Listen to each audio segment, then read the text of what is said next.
Hello, good morning mga guys. Good morning, good morning. Ang buhay ng tao ay parang isang puno ng kahoy.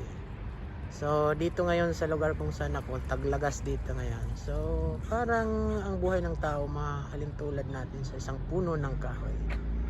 Yan, darating na darating. Malalagas tayo, ganun din. Tingnan mo yung mga kahoy. Taglagas dito ngayon.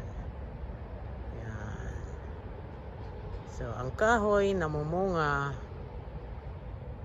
para kung malagas man sila, mayroon silang mga matitirang tutubo uli. So ganun din ang tao. Yan. Manganganak, magkakaapo. So dito ako ngayon sa isang parke kung saan maganda ang